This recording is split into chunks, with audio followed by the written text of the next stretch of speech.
I wish to give the Chamber the assurance that notwithstanding the fact that this bill was passed back in October of 2022, that we are back here today, and it was also proclaimed on the 1st of June of 2023. And I believe it was perhaps the first time that I was piloting a bill in this Honourable Chamber, and the bill related to the Civil Aviation Bill. Mr. Speaker, we are here again on this occasion because, as you would appreciate, from time to time, you will have matters relating to civil aviation evolving, and you will also have matters relating to the development of civil aviation. And therefore, in accordance with the ICAO International Civil Aviation Organization and the conventions of which we are a signatory, and you will recall that Barbados would have made that commitment back in 1969. Mr. Speaker, the bill before the Honourable Chamber sets out not only Barbados's obligations under the Chicago Convention, but it also, Mr. Speaker, sets out to remedy and introduce new clauses as necessary based on the fact, as I said earlier, the legislation, obviously, matters relating to international civil aviation continue to evolve. Mr. Speaker, while the 2022 Act represented a significant milestone for Barbados and its achievements, it has now become necessary for us to further fine-tune the legislation so that we correct gaps that may have obtained at the point in time when we proclaimed the legislation to at this juncture where we are now in 2026, recognizing that there are new and emerging trends relating to civil aviation. The gaps, Mr. Speaker, identify, for example, compliance issues. We had a number of technical assessments. We also sought to strengthen our oversight capacity. We also, Mr. Speaker, want to ensure that Barbados maintain full compliance with the international standards. And of course, we have to maintain our credibility within these matters. Mr. Speaker, the Civil Aviation Bill introduces critical enhancements to, as I said, to address the gap areas, but it also strengthens the technical independence. And you know that's very necessary. But it also expands the legal scope. And I'll take you through, Mr. Acting Speaker, the sections of the bill, not in great detail, because as you would appreciate, the bill is 154 pages. So I don't intend, Mr. Acting Speaker, to take you through page by page. But what I intend to do, Mr. Speaker, is to look very carefully at the clauses of the bill. Part 1, as we all recognize, would refer to sections 1 to 3, refers to the preliminary, as we refer to it. It outlines the scope of the Act, the technical and legal definitions. Of course, when you look at the 2022 bill and you compare to the 2022 Act, and you compare it to the 2022 bill, you realize that we have a number of new services. For example, we have the air navigation services, which details the definition, controlling air traffic control, air traffic advisory services, flight information. We also have, in that section, airport operator, specifically defined as a person or organization holding an air operator certificate engaged in domestic or international commercial air transport. The 2022 Act had defined an airdrome operator twice, but did not have a standalone entry for airport operator, and we've set out to do so within this bill. We've also agreed that we should have an authorized officer defined, and we've done so within the Act as any person, in the bill, as any person authorized by the authority under Section 71 to do so. We've also set out flight, which defines the specific window of time from when all external doors are closed for embarkation until any such door is open for disembarkation. So I would just take the House through those preliminaries. Notably, the bill expands the definition as it relates to terms that bring them into full compliance with the International Civil Aviation Organization annexes. And we look at airport, we have aviation, for example, we have aviation document, we have serious incident, and we have serious injury. Section 2, so Part 2, Sections 4 to 7, establishes, as we all know, the Civil Aviation Authority as a body corporate responsible for regulating aerodromes and other aviation. As we all well know, a Civil Aviation Authority is a national statutory body that oversees and regulates all aspects of civil aviation.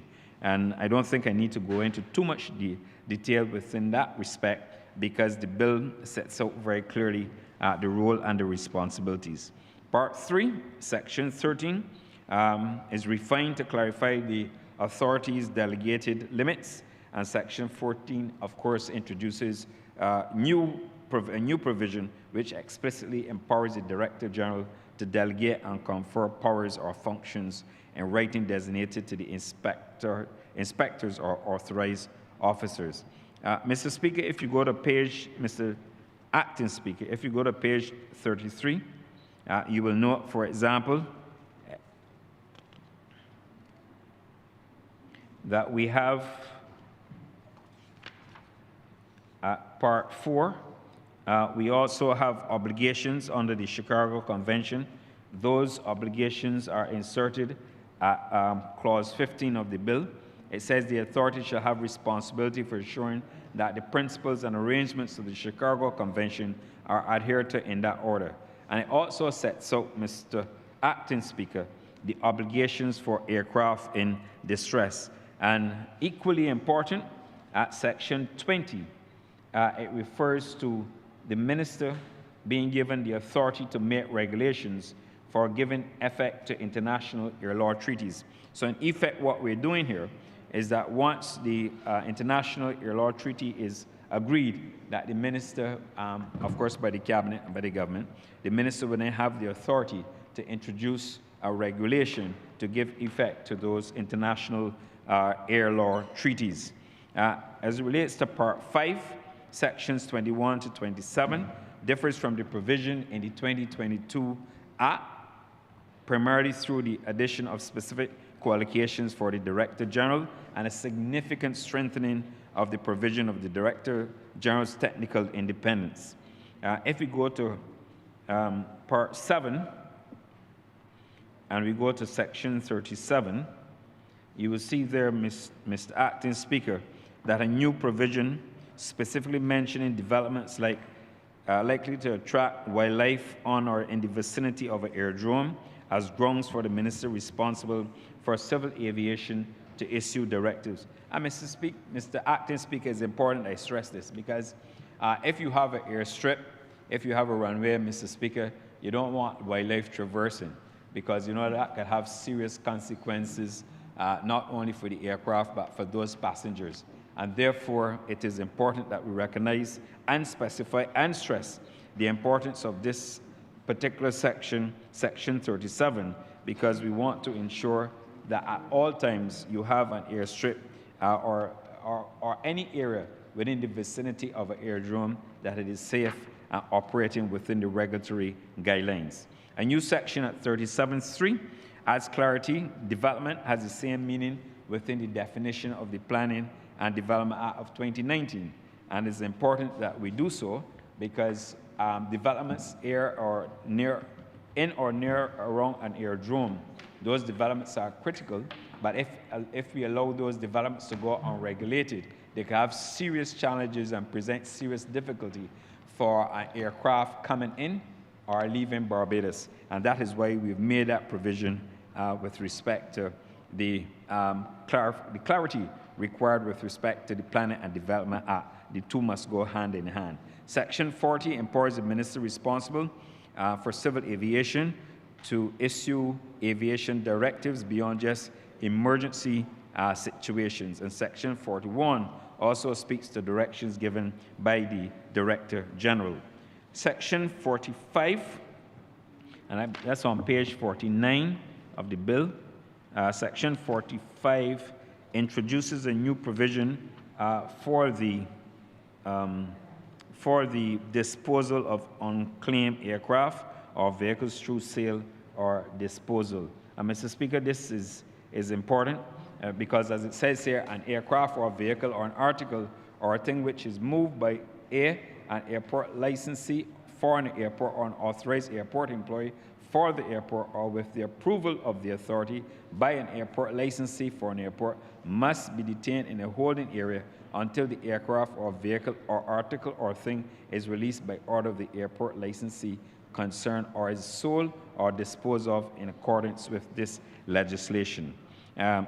Section 46, there's a new provision for the decommissioning and, of course, storage of aircraft, including the provision to safeguard the environment, for example, the draining of fluids from the decommissioned aircraft. Part 8, sections 48 to 75, makes provision for the regulation of aviation operators and service providers by governing the issuance, renewal, and revocation of aviation documents. And on page 55, Mr. Speaker, on page 55, Mr. Speaker, you will see right there the functions of a pilot in command. It sets out all the obligations that a pilot in command. It sets out 54C, that they have to keep on board the aircraft all the aviation documents and records required by Article 29, Parts 1, 2, and 3 of Annex 6 of the Chicago Convention, includes a certificate of registration, certificate of airworthiness, crew members' licenses, the journey book, the autograph radio, the cargo manifest, the passenger manifest, and I can go into all those sections. And Mr. Speaker, it's important because whenever you have an aircraft coming into your airspace, or if you have an aircraft leaving your airport, it is important that you ensure that all these things are properly regulated, but also that you have these documents in your possession. Because if you don't have matters, a certificate of airworthiness, then of course the aircraft should not be allowed to go anywhere, I believe. And therefore, if you don't have, for example, pilots with the appropriate licenses, then you know you'll be courting disaster. Because when the plane takes off, if you can get up, if you can't get it back down, then there's no return. So even though it sounds very simplistic, it is important to recognize that you have these records within, and therefore the functions of the pilot in command those functions are absolutely necessary, particularly when you're conducting an international flight. And these things, of course, speak to the airworthiness not only of the aircraft, but also to the security of Barbados as an international airport. Mr. Speaker, Mr. Acting Speaker, Section 74 is enhanced to capture the urgency of reporting or security threats required by the inspectors. And of course, we know that that's absolutely necessary. It no longer requires that you have to give notice. The bill sets so clearly that the Director General shall do so immediately, but no later than 24 hours. And Parts 9 covering sections 76 to 81. It covers the establishment of aerodromes and, of course, the certification requirements. Notably, this part increases, of course, the fines and prison terms, Mr. Speaker, but it's also critical that we have a facility that is governed not only by proper rules, but we also have the appropriate penalties in the event of persons wishing or wanting to violate. Part 10, Mr. Speaker, sections 82 to 88, it outlines, for example, the civil aircraft registration and establish a national aircraft register for all Barbados aircraft. It must include, for example, a new provision in section 85, which speaks to the aircraft journey logbook to be kept on board the aircraft in a form prescribed pursuant to the article of the Chicago Convention, and also an enhanced section 88 on page 80, which speaks to the transfer of functions under Article 83 of the Chicago Convention. And those are duly covered on page 80, section 88, like I said, of the bill. When we move to Part 11 of the bill, Sections 89 to 97, you will note, for example, it outlines the provision for the air transport licensing and permits. This part expands the scope to include permits and other authorizations through the relevant sections. Part 12, Section 98, introducing the following new responsibilities. It sets out at page 86 that the authority is now mandated to develop and implement and maintain a national civil aviation security program. And that B, the authority is required to respond rapidly to emerging security threats. Those are all at Section 1298. We enhance it to ensure that Section 100 as well, task the National Civil Aviation Security Committee with approving the written National Civil Aviation Security Program. Section 103 broadens the list of persons, that's on page 92, required to undergo or to carry out the safety and security inspections. Part 15 of the bill, it introduces new provision for an offense related to a manned aircraft.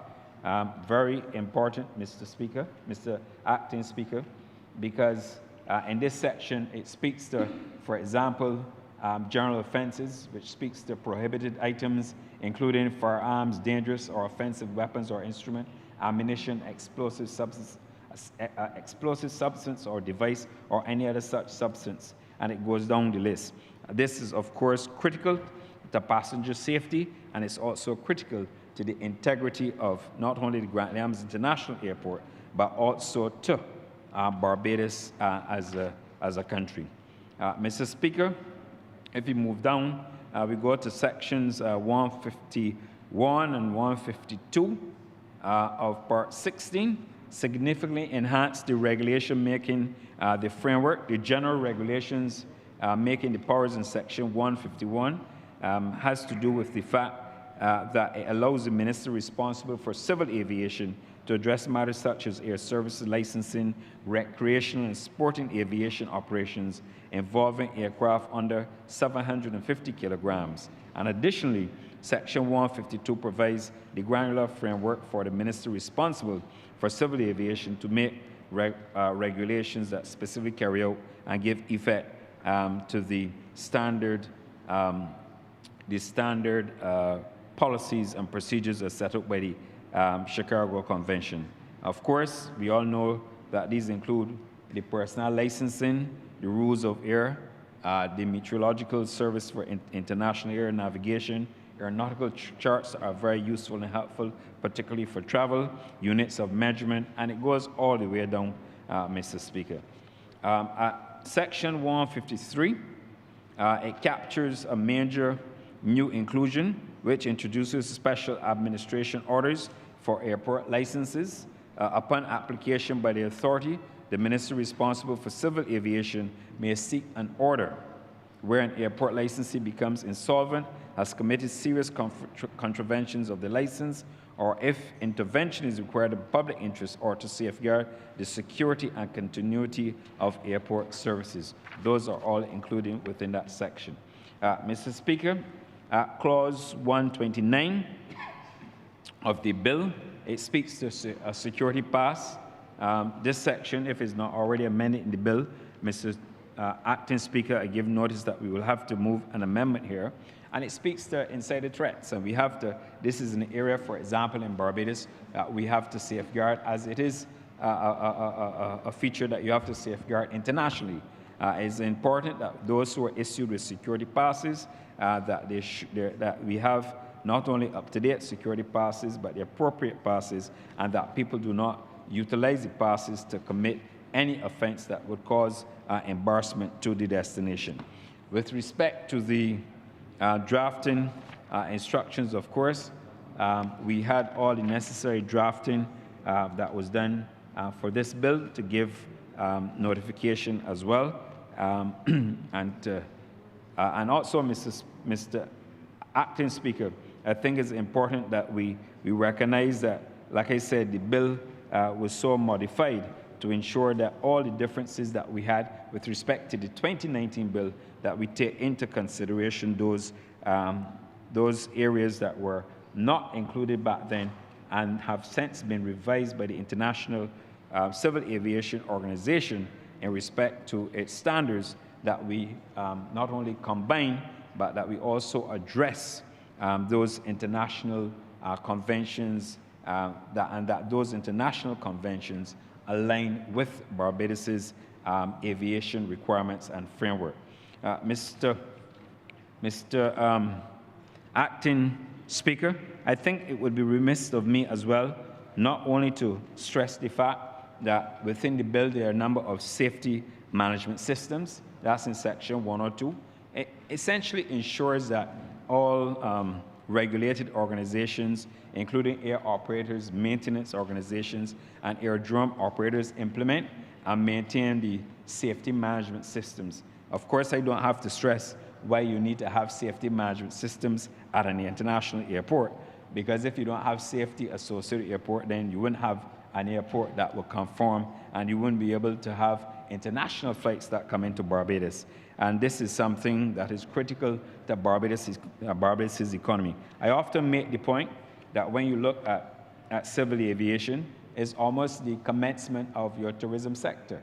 Because if you don't have aircraft landing in Barbados, if you don't have people coming to Barbados, then you wouldn't have a tourism sector. And it's important that we recognize that tourism starts with airlift. Every visitor who disembarks in an aircraft here in Barbados contributes to the economic activity of the country. And you can well see, Mr. Acting Speaker, from the work that we've done as a government within the Ministry of Tourism as well, and that we are building out and strengthening airlift.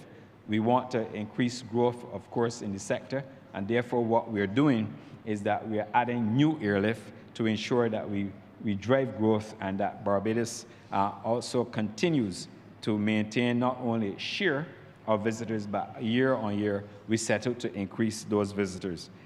We well know that the airport, for example, you have over 2 million passengers embarking and disembarking through the Grand Islands International Airport. And when you look, for example, at Barbados's long-stay arrivals, you can see that there's growth year on year post-pandemic. We've come out and we've been growing the tourism sector annually.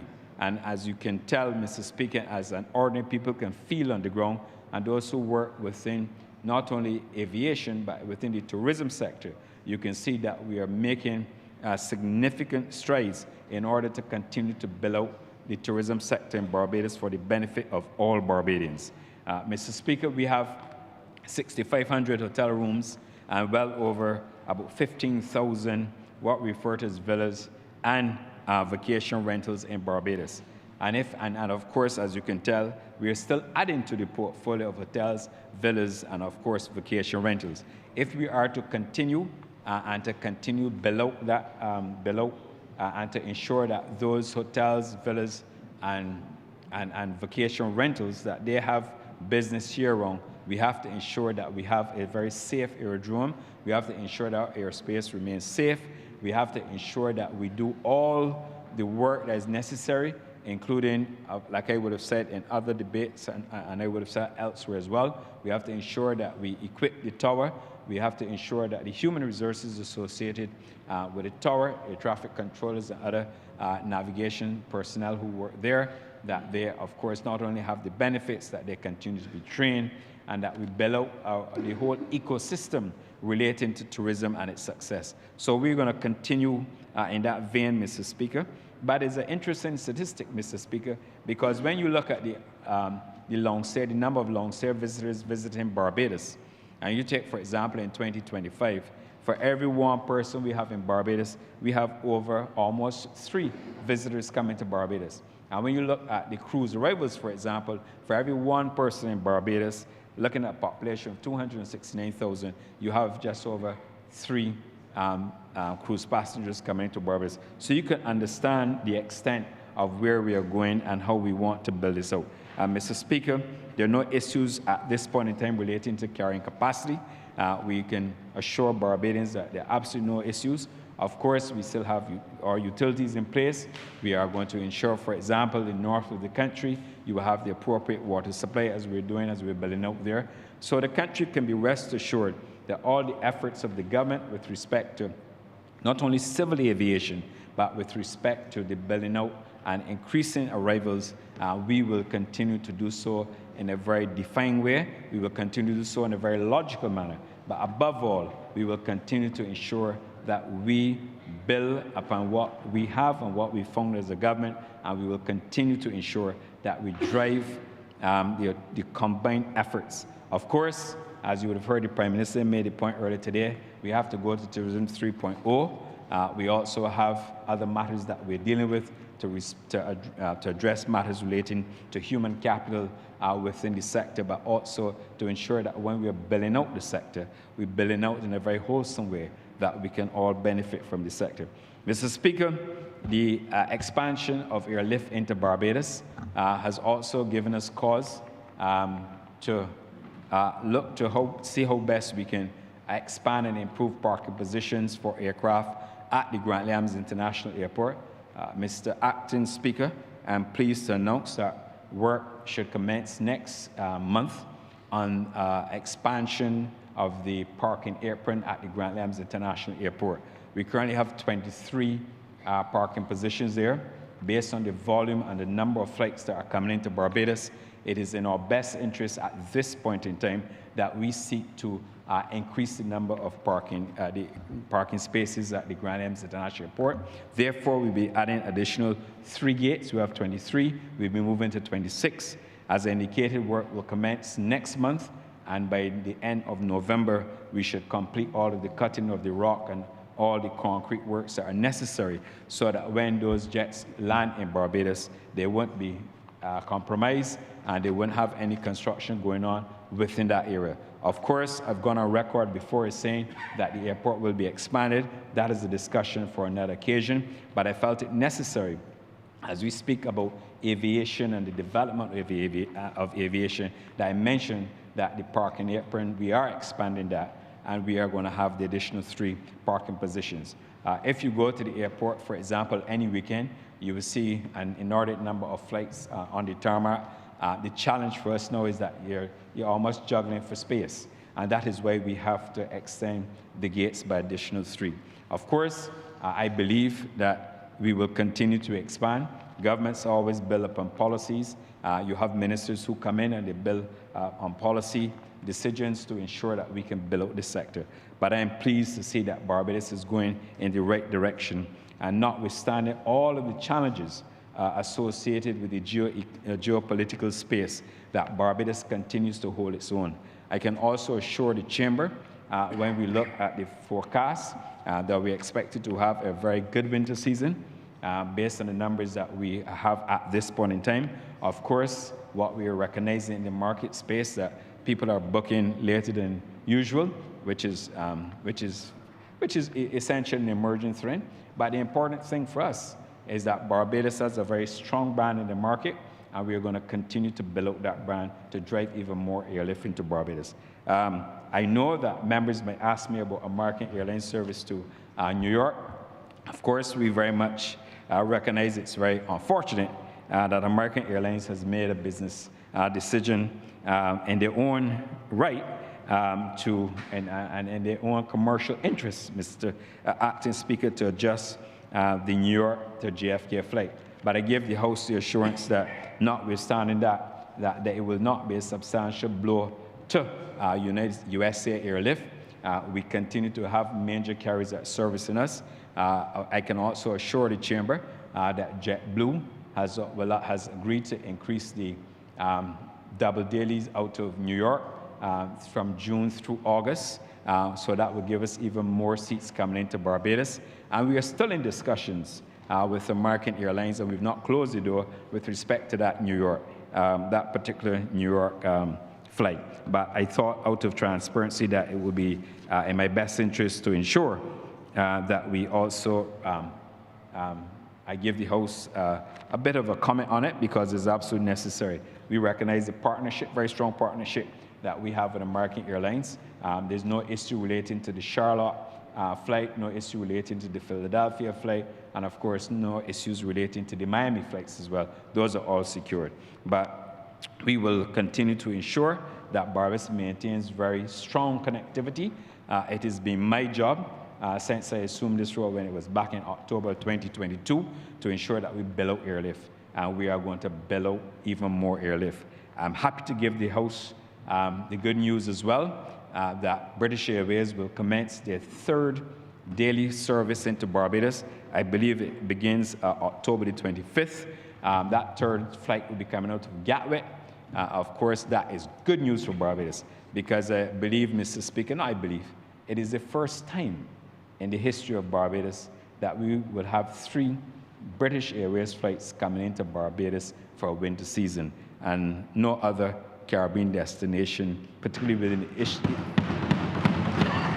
the English-speaking Caribbean, can lay a claim and credit to that. Notwithstanding that, Mr. Speaker, we also have the double daily from Virgin Atlantic. Again, that is very strong, very secure. And you know, Mr. Speaker, they will never tell you this. Mr. Acting Speaker, they will never tell you this. But you know, those United Kingdom routes are very profitable for those 2. I believe they're within the top 5 in terms of profitability, in terms of routes coming to Barbados.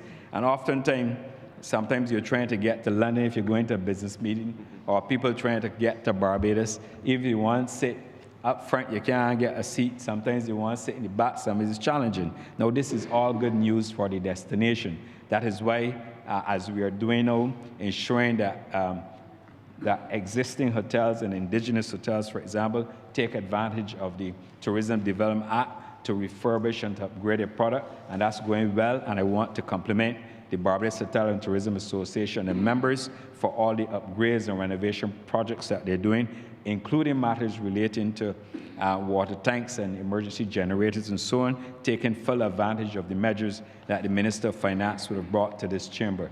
In addition to that, Mr. Speaker, it is very pleasing and indeed welcoming the fact that we have new hotels opening. We have Indigo open already.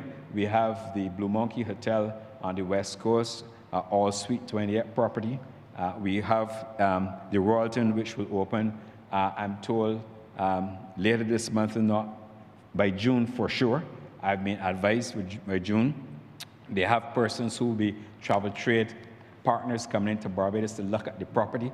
It's always a good thing for them to add not only inventory, but to bring the travel partners to Barbados. So I am very, very confident that Barbados will have a secure future.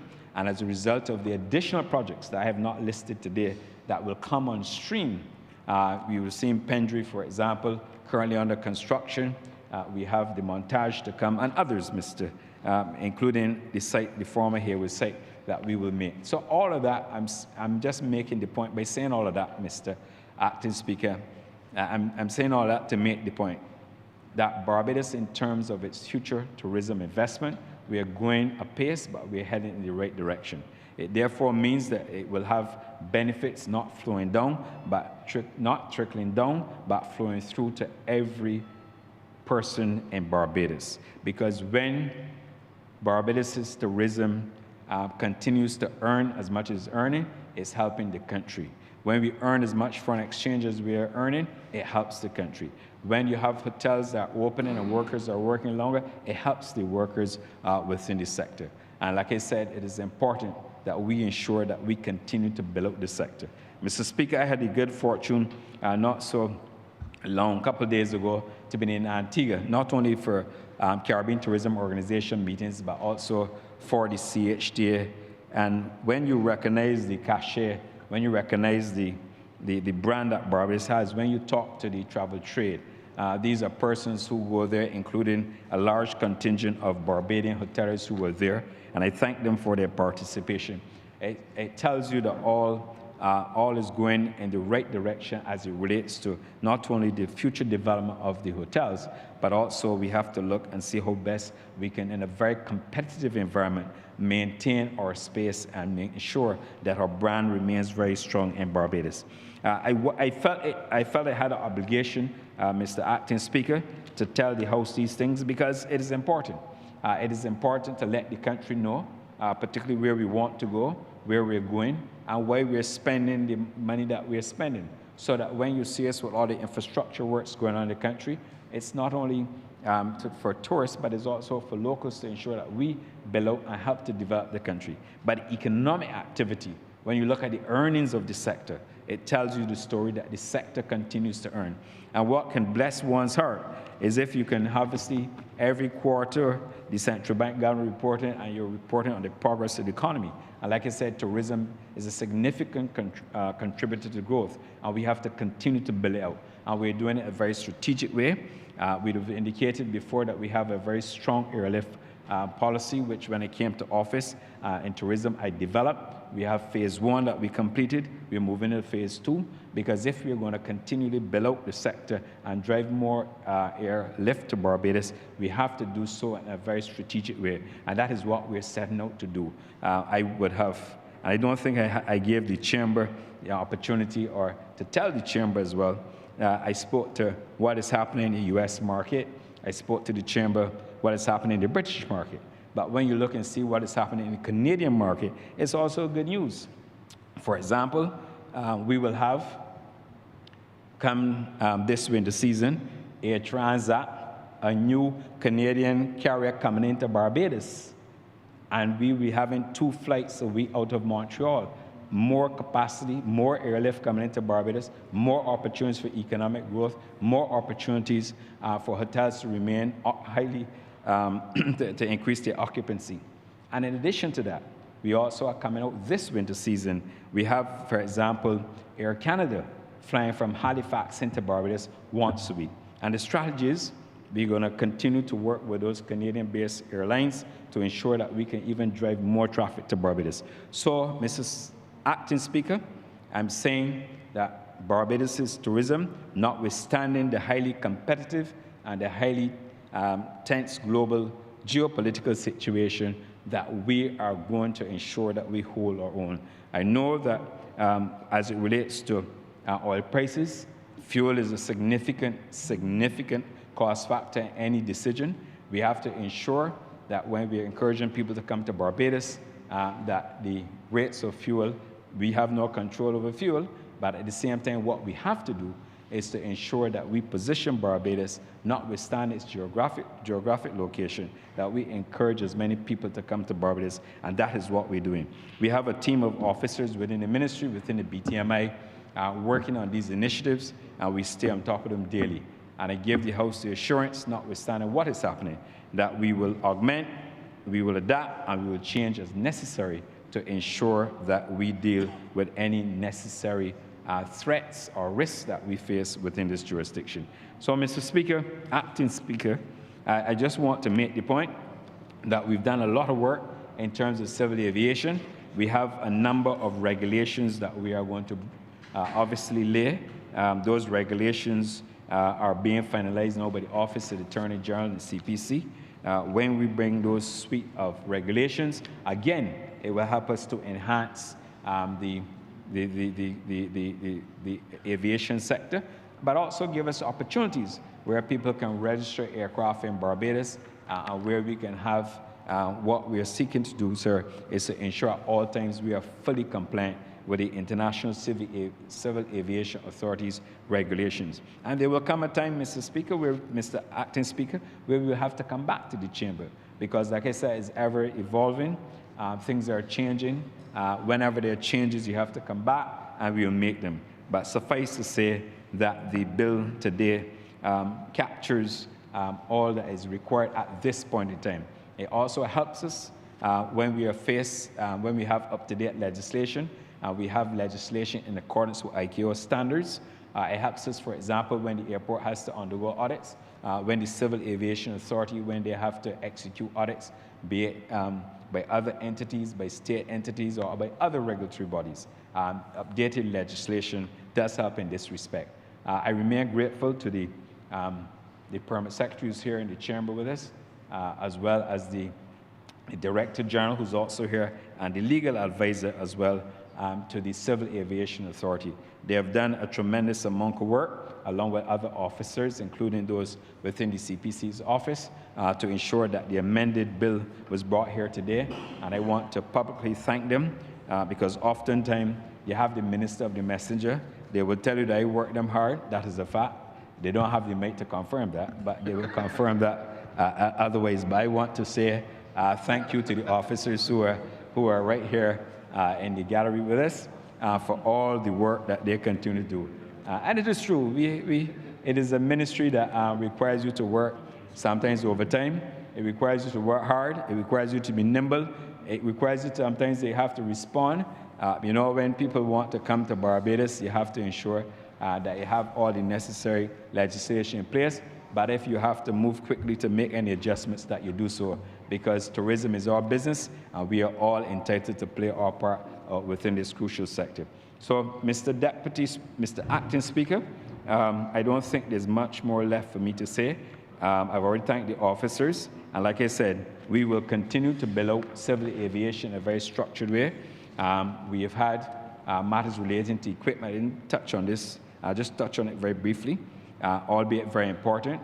We are building out a lot of equipment for the Civil Aviation Authority. We have the funds in our possession. The authorities are currently working on securing and procuring more equipment for the Air Navigation Department. It is very important that we build out air navigation services. When you look around the aircraft coming to Barbados, there's a lot of new technology. Every time you see one come off the Airbus or Boeing production line, there's some new technology. And Barbados now, we have to adapt. We are moving to eventually performance-based navigation. We will speak more to that at a later date. But the important thing for us is that we are going to spending maybe more than $20 million replacing equipment and adding new equipment for the Air Navigation Services Department. We would have addressed a number of matters relating to the air traffic controllers. We are still obviously having those discussions with respect to the Ministry of Public Service and Talent Development to ensure that all the necessary requests, our negotiations continue. We meet with them once a month to ensure that we settle those. It also gives me great pleasure to inform this Honourable Chamber that we are addressing the area of the shortage of air traffic controllers as well. We currently have a number of officers in training currently. Next, we are hoping to have another batch starting in August. The Permanent Secretary so advised me. We also have another batch that we're going to be addressing. We have to do so. Barbados is not alone in respect of shortage of air traffic controllers, but fortunately, the government has recognized that it is an area that we have to pay attention to. The officers are currently in training. The Ministry of Finance has graciously agreed to give us, allow us to procure 3 simulators. Those simulators are used to train the air traffic, trainees who later become air traffic controllers. Those 3 simulators will be in Barbados very shortly. We have the training plan set up for them. We're doing and taking a number of other initiatives to ensure that we build up that sector. So we have obviously in the face of attrition, just in case any resignations, we have to ensure that we continue to build up our facility. And I'm also pleased to tell the House that Cabinet would have agreed to a paper relating to the air traffic control tower and where we have to site it. Of course, I will not go into too much detail at this point in time, but suffice to say that, of course, as we build out and expand the airport, we also have to look at the existing tower. I believe the Grand Islands International Airport was built back in 1977, and if you can think about 1977, and we're now in 2026, over 40 years, we have a duty and obligation to ensure that we enhance our equipment. But Mr.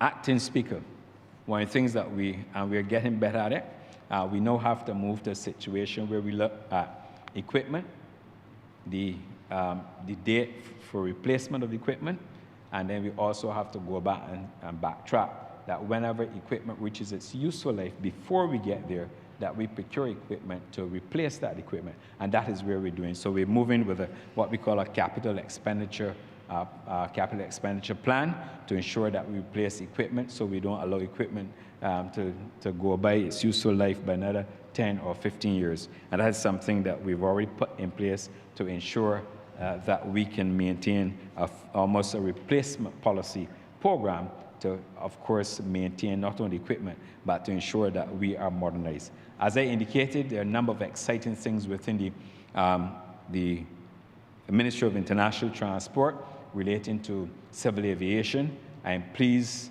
that the fact that the Ministry continues of Finance continues to support us with respect not only to the equipment relating to Caribbean aircraft handling. We have new pushback tractors.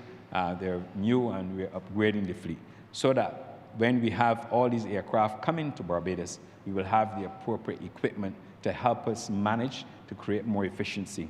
Of course, there are other projects that we're working on to ensure that we continue to build out this sector. And Mr. Acting Speaker, I think you'll be pleased to note that when you get on an aircraft leaving Barbados, that you are operating within a very safe environment and that you have professionals who can guide us through not only receiving aircraft, but also when they're leaving Williams International Airport. And the fact that international carriers continue to have the confidence in us to add even more aircraft, more modern aircraft to Barbados, that says it all. If you look, for example, at Virgin, they have the new neo aircraft coming to Barbados. You would have heard, for example, last year we had the BA having the 787 Dreamliner coming into Barbados, lovely aircraft. So we are doing these things, and that is why it's absolutely necessary that we continue to build out not only the infrastructure, we can continue to enhance the human resources within the Civil Aviation Department. So, Mr. Acting Speaker, I know I have gone on and on and on, longer than I anticipated, but I felt it was necessary in these matters to give the House a detailed explanation of why we are making amendments not only to the Civil Aviation Bill, but why we are continuing to do so in light of what we're trying to do. That is to ensure we build out a very strong tourism sector, which of course involves aviation. And with those concluding remarks, I beg to move that this bill be read a second time.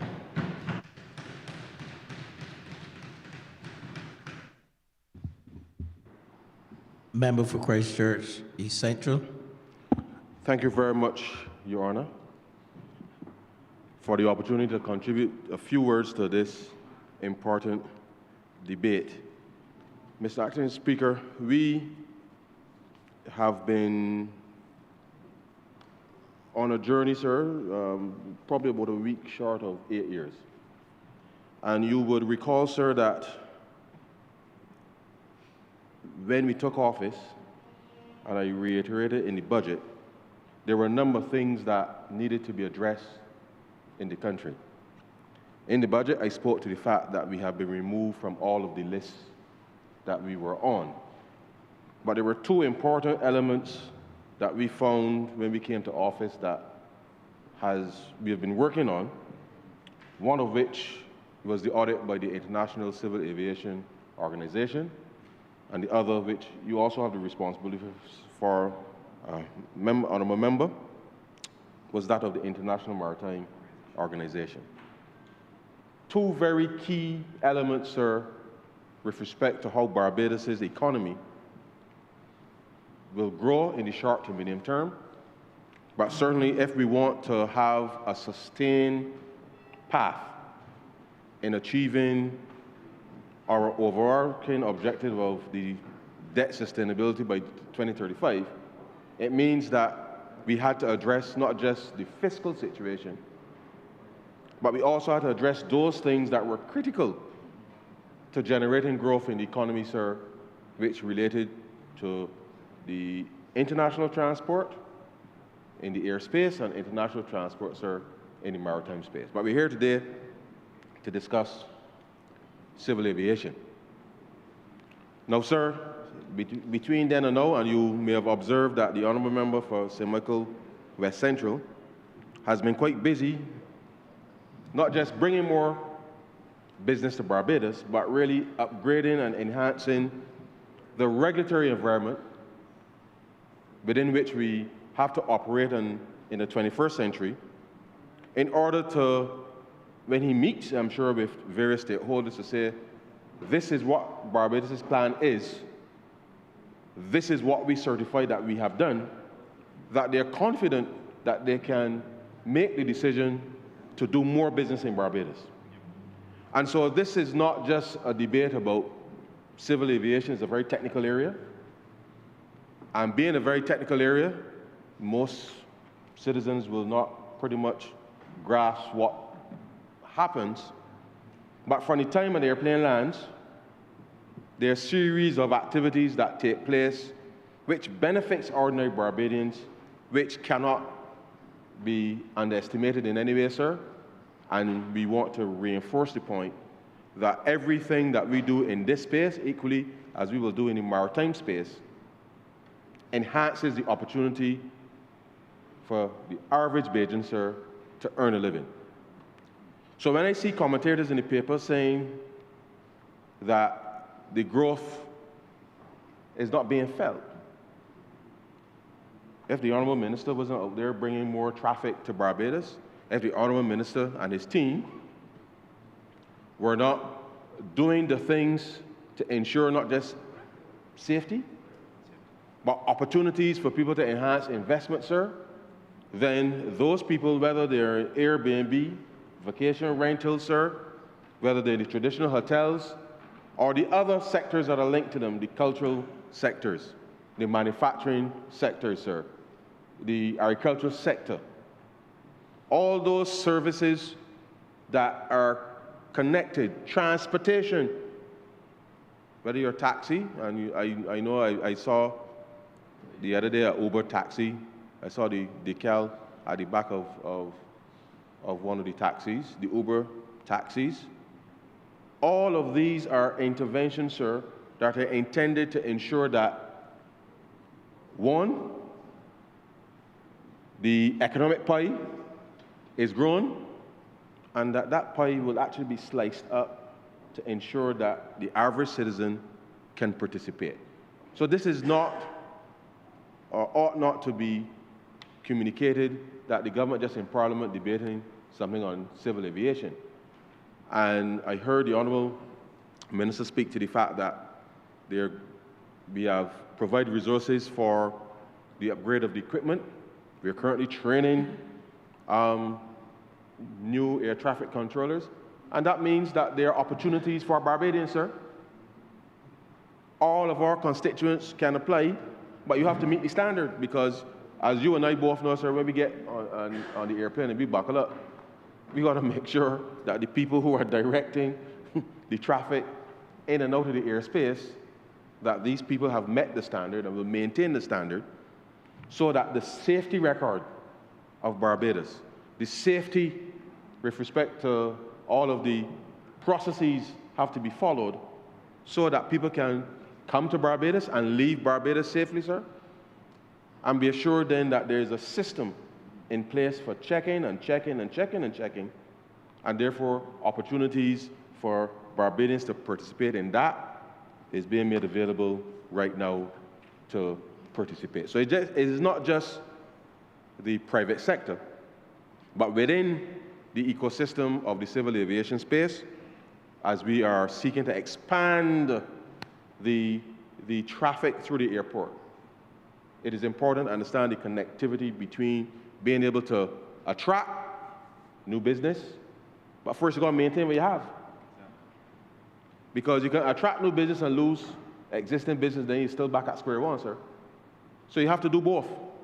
And therefore, I really want to commend the Honourable Minister and his team on both sides of the ministry for working in tandem to be able to enhance, and you see the numbers of tourists coming to the island, sir.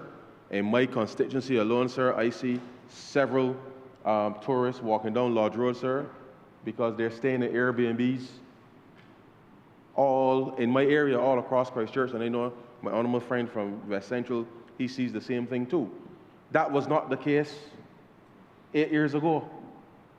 And therefore, as we have brought more and more traffic to Barbados, that traffic has been immersed within our communities across Barbados.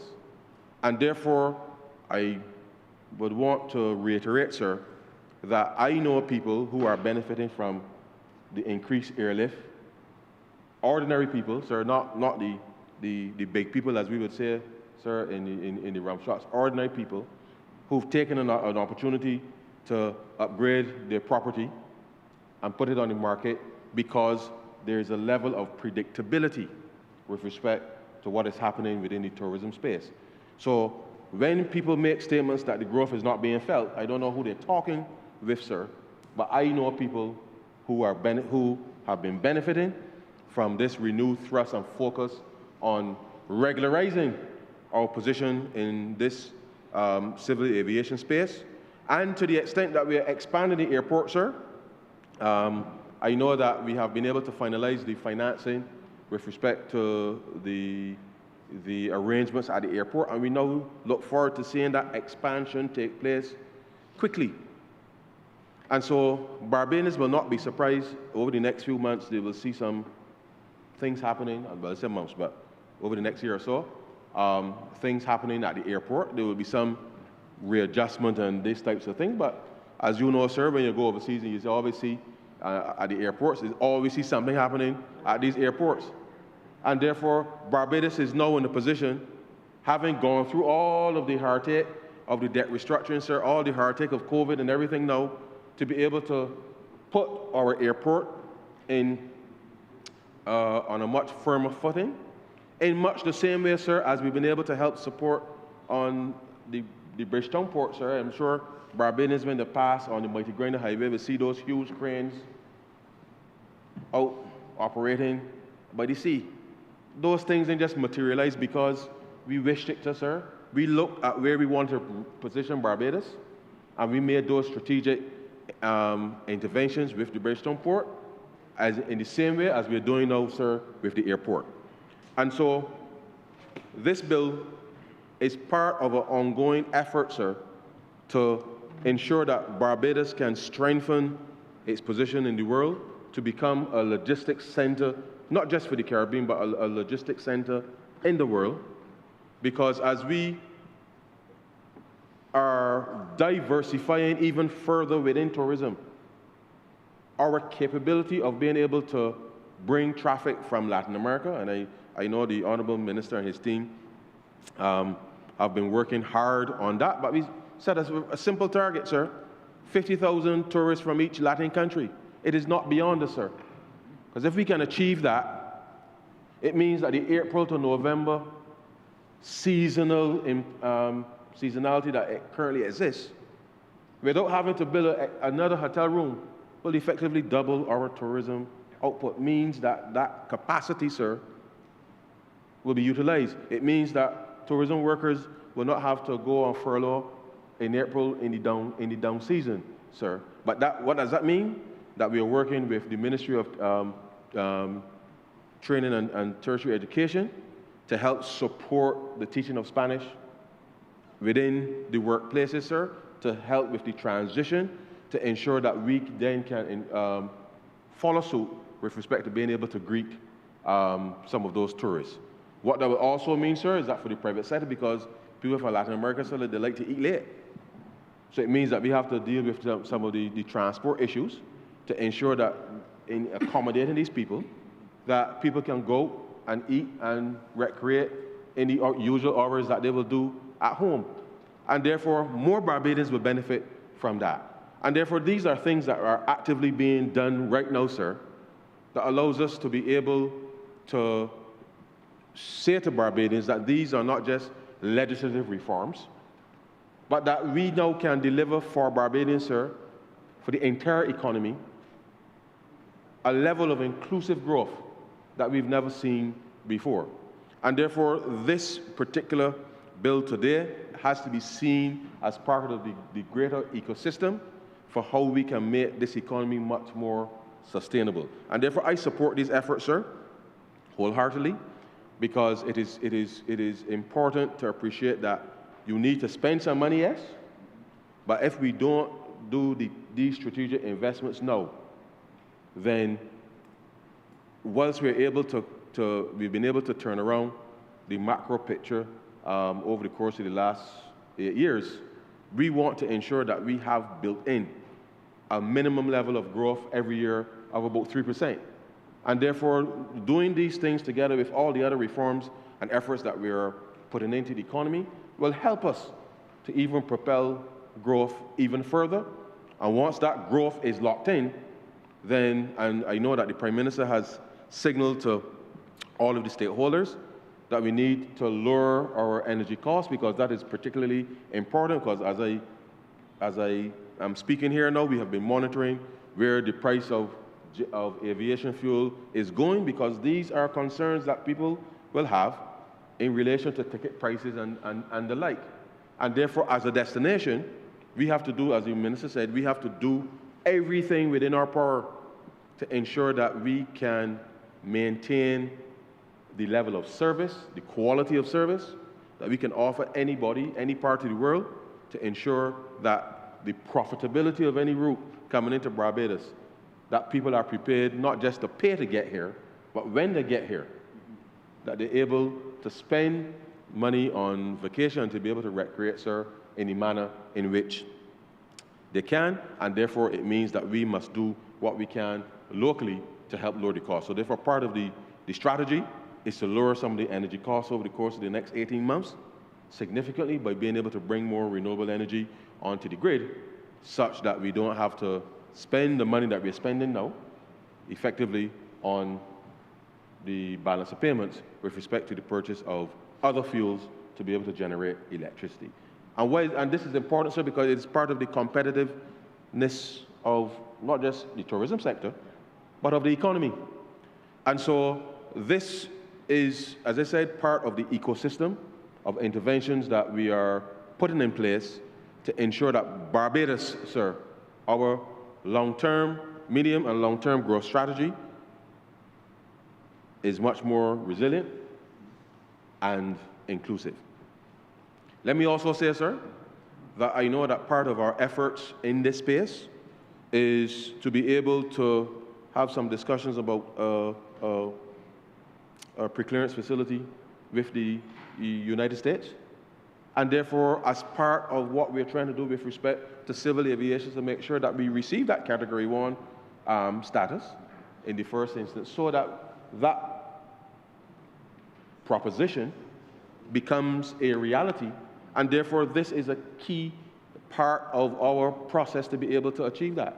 And therefore, as you know, sir, the ability to be able to get on an airplane here and just walk off in any city in the United States will be significant for the visitor experience coming through the United States. And therefore, it is important that the staff at the airport, all of the stakeholders at the airport, the entire public, understand that you have to be able to meet these standards so that when you're audited, everybody can certify that every single process in any part of the airport meets whatever the international, not just meet it, but exceeds the international standards that are set. And therefore, the opening up of further opportunities for growth in this economy is going to be important. And therefore, this effort is not just legislative, it's not just about and it's certainly the safety is paramount, so that goes without saying, but you can't be complacent about it, because people have to show up every day and make sure that the things that were supposed to happen has happened, because when you certify that this aircraft is suitable for transit and that the checks have been done, that is important to the reputation of Barbados.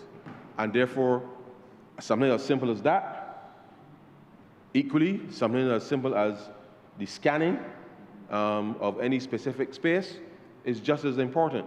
And therefore, every I must be dotted, sir, every T must be crossed if we are going to have an even better experience with respect to the growth in the economy. So this is fundamental to people's understanding as to how Barbados is going to propel itself in the rest of the world. And I do look forward to when the facility with respect to the vocational training that we've negotiated with CAF to help support local training for persons not just to get into civil aviation, but certainly on the maritime space, because those are new skills that young people now can acquire. And I know the minister brought the Seafarers Bill 2 weeks ago. It's part of, again, this international transport hub that allows us then to be able to ensure then that we can support hangar services, maintenance services, a whole range of other civil aviation services that now puts Barbados in a different position in relation to those things. And in the same way that we want to open up opportunities for the maritime space, more people getting commercial pilot licenses and the like, is the ability now for us to give every Bajan, and to the extent, I suppose, people from the rest of the region, to come to Barbados and be trained to get into this space, sir, and to help us through that training opportunity, earn some foreign exchange, but also equally be able to put skilled people in the air, on the ground, to make sure that things that are monitoring happening in the air meets, as I said, and exceeds those standards. But let me end on this, sir. For as long as I have known myself, sir, I've heard that there's another CARICOM country that's been collecting the revenue for planes transiting our airspace, sir. And therefore, if we are going to take what is ours, then we got to up our game to make sure that when we assert that this is ours, that we have the capability to enforce. And therefore, these measures are important for us to be able to say, well, you know what I mean, you look up in the sky, you see the plane passing in the higher altitude. They've got a piece of change for Barbados, sir. But if we can't validate that is our airspace up there, and that whatever the tail number of the aircraft pass in this time, sir, then the little revenue for the Civil Aviation Authority, they can come and ask me for the money. So I want them to get the equipment fast, sir, to upgrade so that we could get that money. And it being very serious, sir, because as we are now positioning this country, repositioning, as I said, this country to take on more of this type of activity, then I would expect, sir, as we are bringing aircraft from Africa and the Middle East, and we're working on that as well, more aircraft coming from Latin America and the like, that we must know what is happening in our airspace. Because if we don't know what is happening in our airspace, then I can't say to the honourable member for Christchurch West, well, you fly over my space, so therefore you got a piece of change for me. But the others do. The others do. And they're collecting what really should be Barbados's revenue. And therefore, this, I don't mean it to sound flippant in any way, sir, but this is part of how Barbados will be able to assert its control over what is our airspace, and therefore be able to collect what is rightfully the Treasury. But I know that we're establishing a fund in this bill as we did in 2022. So therefore, those revenues will go to the Civil Aviation Authority and allow it to be able to function. So we're not doing this specifically only for that reason, but that is part of how we're able then to validate what is happening in our airspace. And once we can do so, then it means that we have the ability in Barbados' defense to say, well, okay, you can't pass, or this body can't pass, or whatever the case is, because we can assert the right to be able to do so. And therefore, it is important that, from our sovereignty perspective, that is understood, sir. And so I am happy, sir, to support this bill.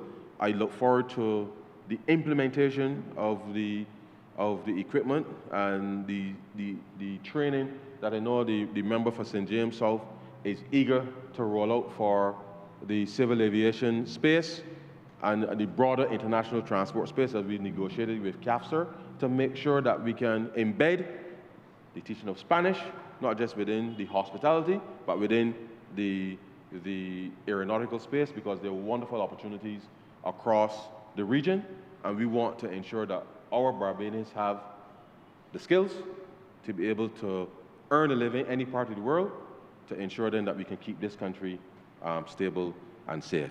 And so, sir, with those few words, I'm obliged to you. Honourable member for St. Peter. Thank you very much, Mr.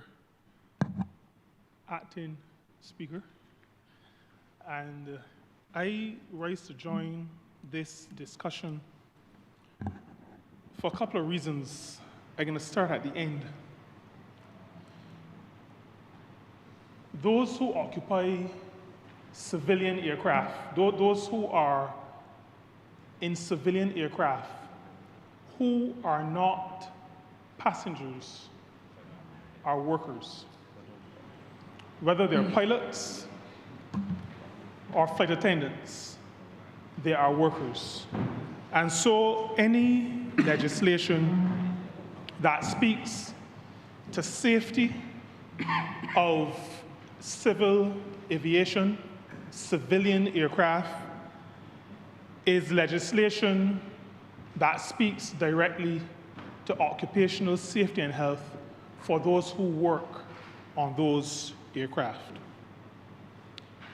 I was once on a tarmac somewhere in North America some years ago, and the flight was delayed, and then it was delayed some more, and then it was delayed some more, and you know how human beings are? We started to grumble. I don't remember if I was one of them, but I am human too. And when you're stuck on an aircraft and you have legs the length of mine, you feel it. But a pilot came on to the intercom and he said, "It is better to be on the ground and wish you were in the air than to be in the air and wish you were on the ground." At that point, all of the grumbling ceased. It came to an immediate halt. It did not grumble to a halt. It groaned. It stopped immediately. But, Mr. Speaker, I also have been concerned about some recent incidents and accidents, particularly at airports in the United States. Some near misses, but also some actual accidents.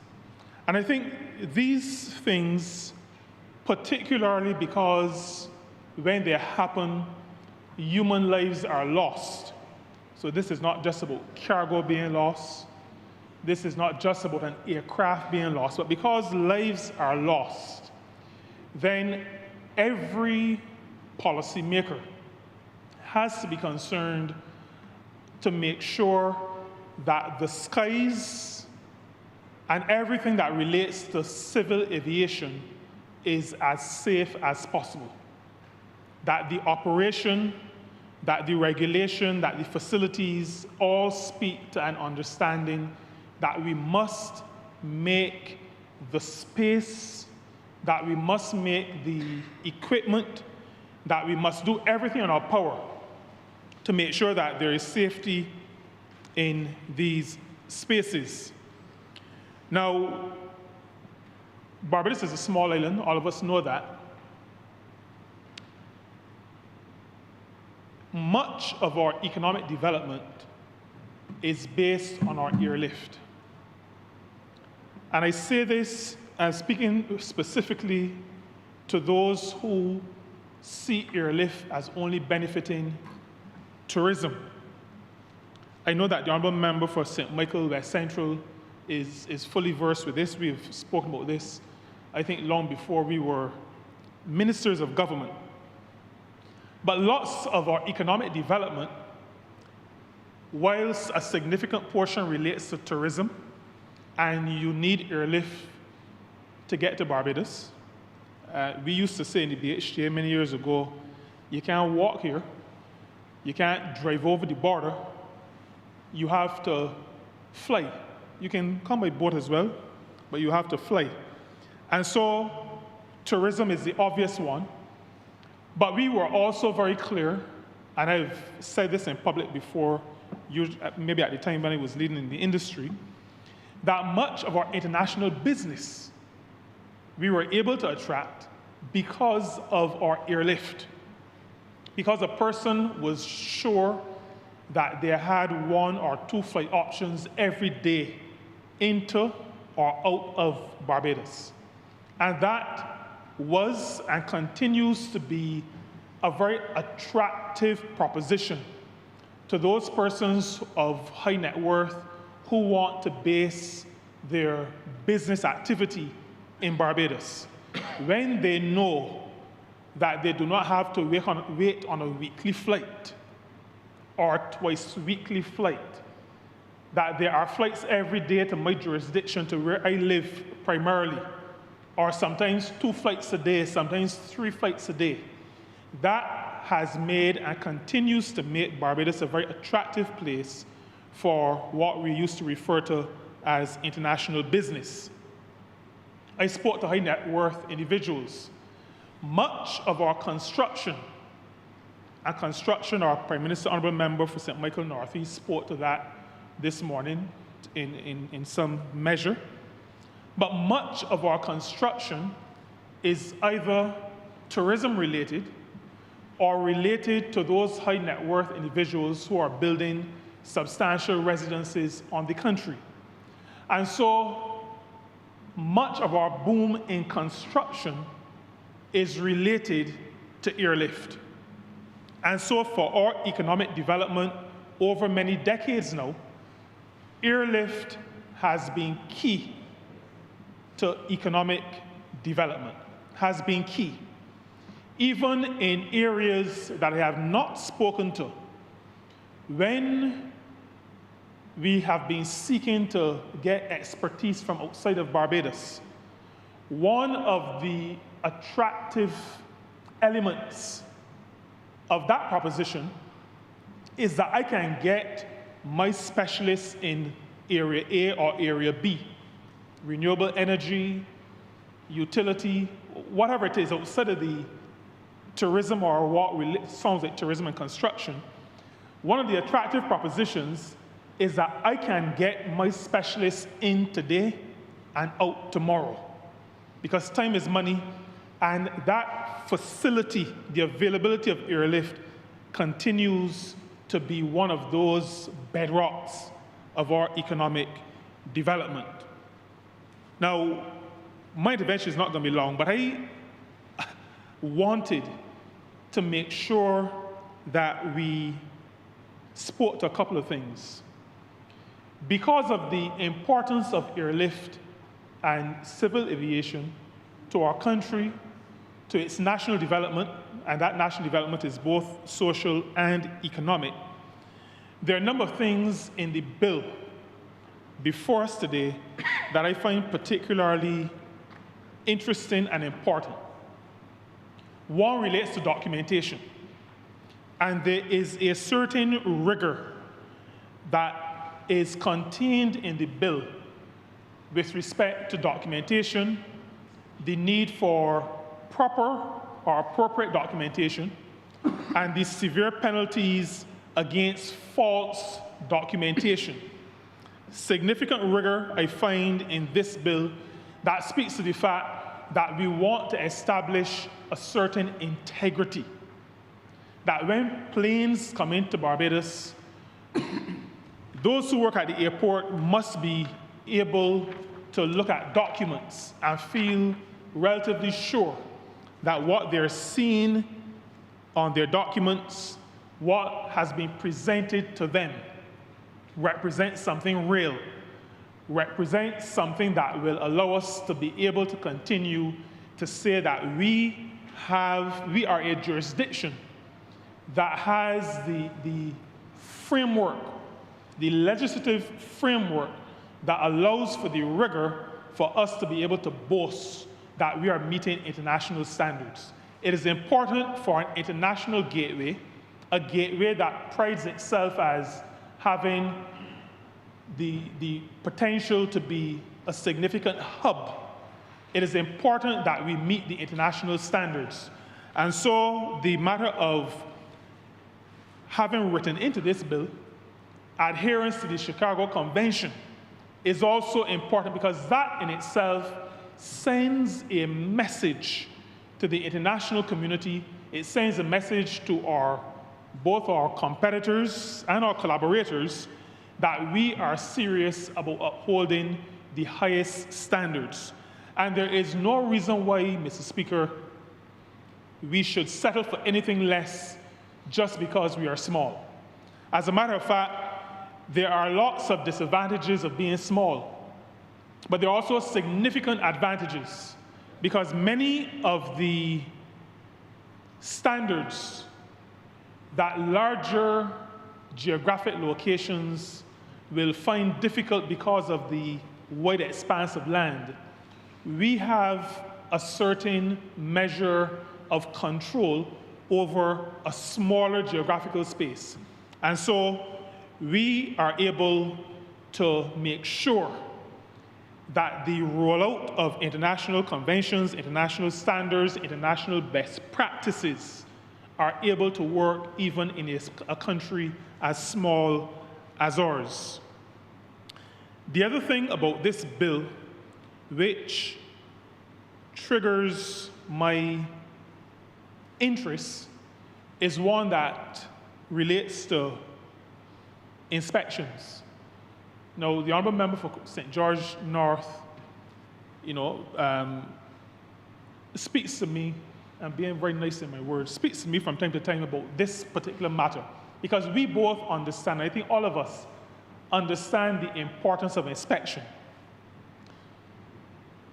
I know from a Ministry of Labor Department perspective, I know from a Ministry of Social Security, National Insurance perspective, that if legislation is to make sense, if a claim of adherence to best practice is not to ring hollow, then inspection and effective inspection must be in place. Now, the bill itself has built in, I spoke to documentation before, but there is built in a certain rigor with respect to inspections. And I would want to say to those who administer this act and those involved in the entire civil aviation, the authority, and the parent ministry, I'll give them the same encouragement that people like the Honourable Member for St. George North gives to me, that we have to make sure that when the legislative framework, when the bill, when the act speaks to inspection, and it includes all the rigor that this bill includes, we have to make it real.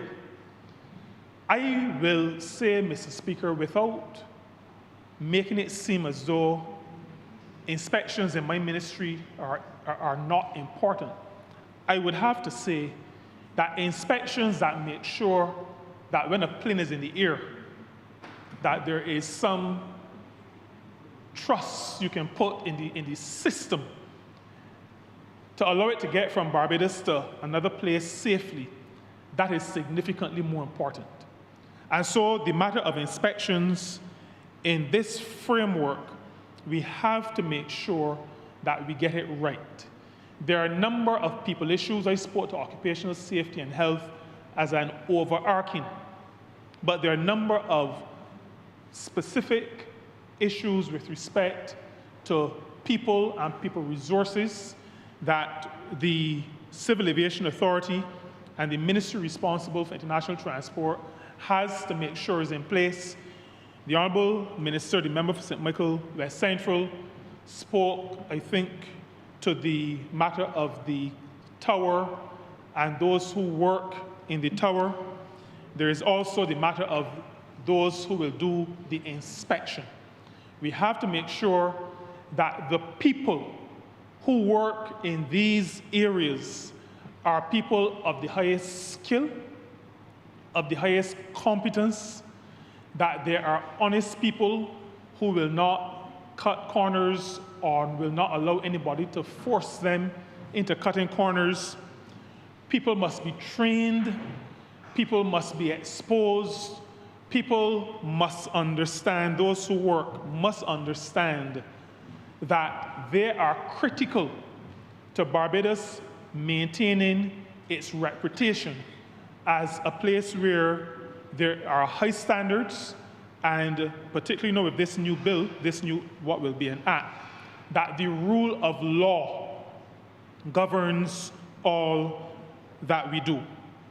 And so, Mr. Speaker, this bill coming, as the Honourable Member for Christchurch East Central said, so soon after the Seafarers Bill,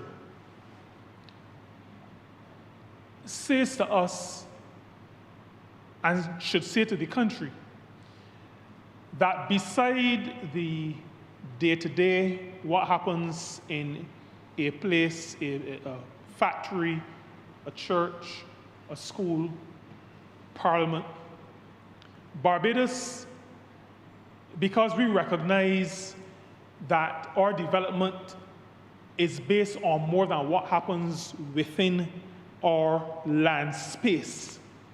Having two bills, one that speaks to work on the sea, and one that, for me, speaks to work in the air, says to me, and I hope it says to the country, that this government, the Barbados Labour Party in government, recognizes development as embracing all aspects of our jurisdiction. It embraces our land, it embraces our sky, it embraces our seas.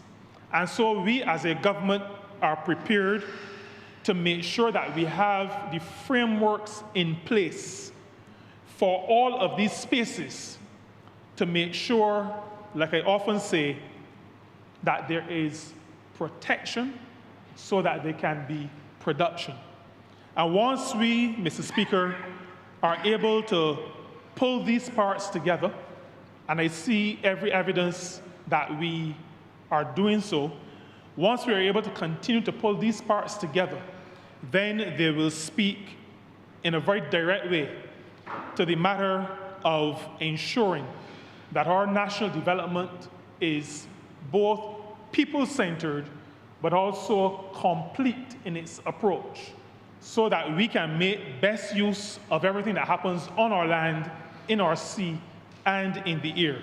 And so, Mr. Speaker, I wish only to say that I put my full support behind this piece of legislation, this proposed piece of legislation, this bill.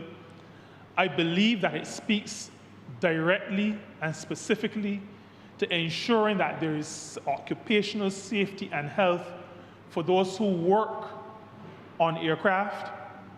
It speaks, for example, to, in section 109, to, sometimes we call it air rage.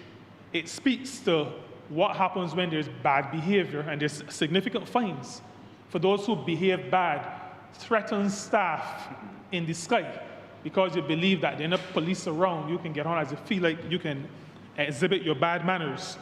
This bill speaks to protecting workers in the sky. And I believe that if that was all that it did, it would be a good bill. But it goes significantly beyond that to ensuring that we continue to have an excellent reputation as a place that can act as a location for all the major carriers. And we've had carriers from almost every continent landing at our airport because there's an understanding that we maintain high standards. But the world is changing, times are changing, and I commend the Honourable Minister for recognizing the need to update the legislation, and so the old act will be repealed when this comes into force, updating our legislation, recognizing the changes that are taking place, and ensuring that Barbados maintains its credibility, Barbados maintains its reputation for high standards, Barbados maintains its reputation as a country that places human beings, workers, at the center of the agenda and does all that it needs to do to protect them, both as individuals, but particularly as workers. And with those words, few words, Mr. Speaker, I'm obliged to you.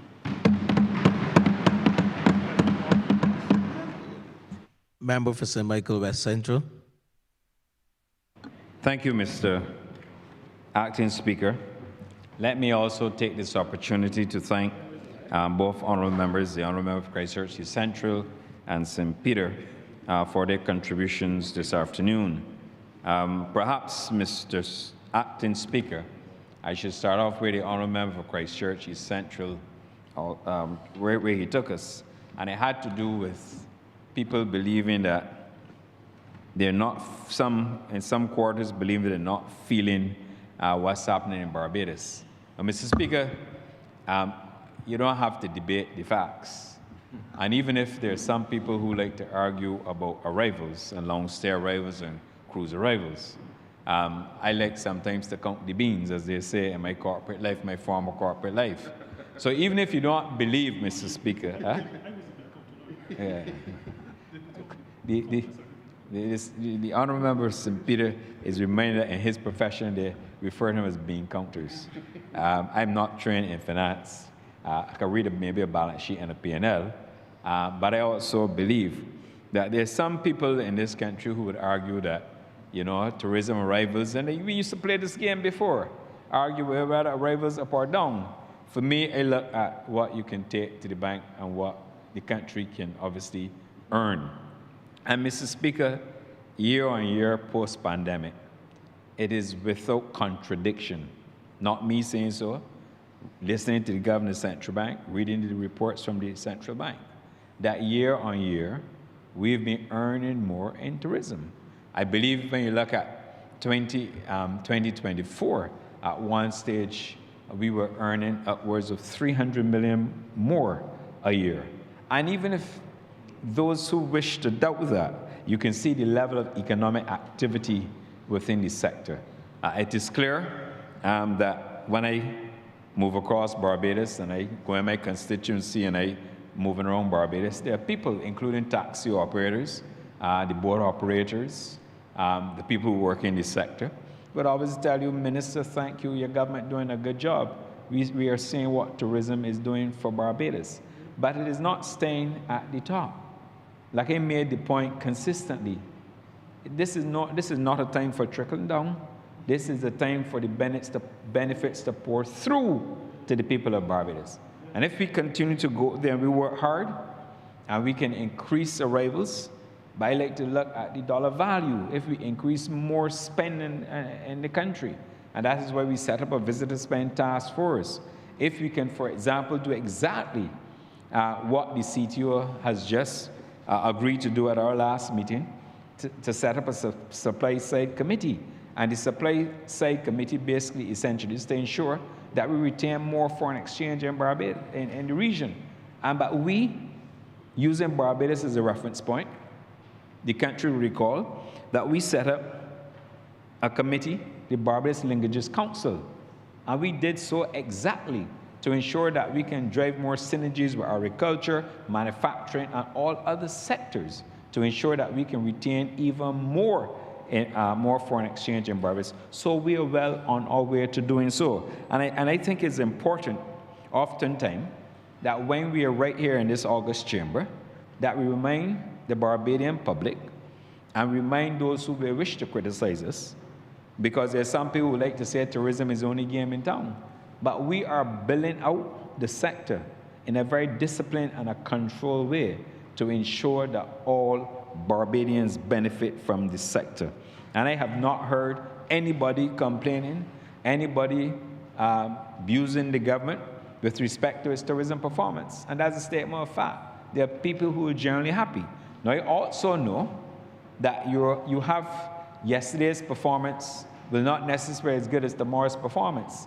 Because, you know, when you're a minister, and I've always taken this, and my officers would tell you that I say this all the time, you're only a temporary occupant of the chair. And I make that point all the time. So as Minister of Tourism and International Transport, you have to earn your keep. So you have to keep growing and building out the sector in a very strategic way, as I said in my opening remarks, to ensure that we continue to do what is right for Barbados. Mr. Acting Speaker, in my contribution earlier, I made the point that we're training more persons en route to become air traffic controllers. What I didn't tell the country is that there are another 15. I didn't call the number, so I wish to put the record into hand, sir, that we train. We already have the first 15 in training. Come August, we're going to have the second 15 in training, and we intend to have another 15.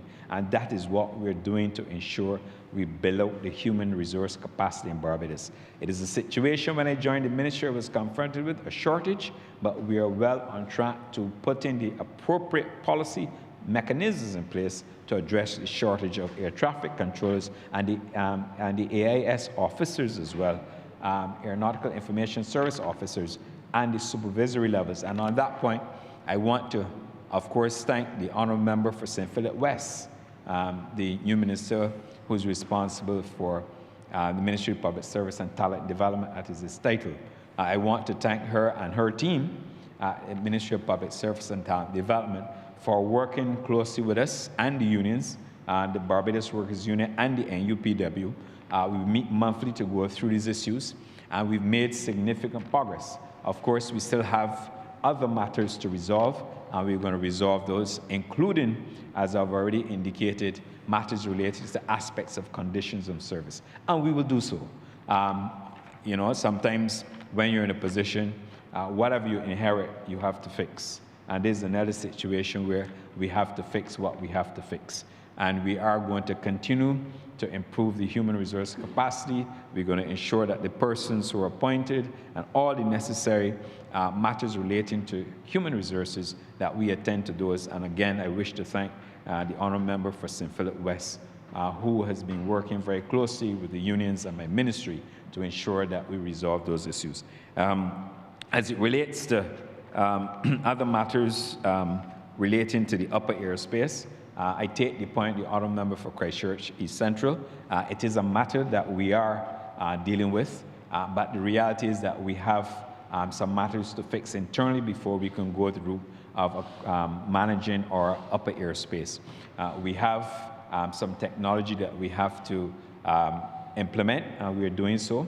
We also engage some consultants to also look and help us with respect to performance-based navigation, which will help us with fuel and safety and other matters relating to new technologies associated with aviation, almost creating like highways in the sky to ensure that we use more satellite-based technology to guide aircraft into Barbados. So we're working on those initiatives, and I hope that the opportunity will be given to me very shortly, where I can also update the Honourable Chamber with respect to what we're doing with respect to Barbados's upper airspace. It is an area, it is very lucrative, but we have to ensure that we put the necessary technology and systems in place so that we can control our upper airspace. I also want to take this opportunity as well to recognize that we will continue as we build out aviation.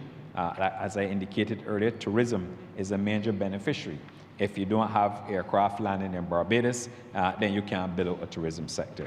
We are working hand in hand with the International Transport Division to accomplish those objectives. Once we accomplish those objectives, Mr.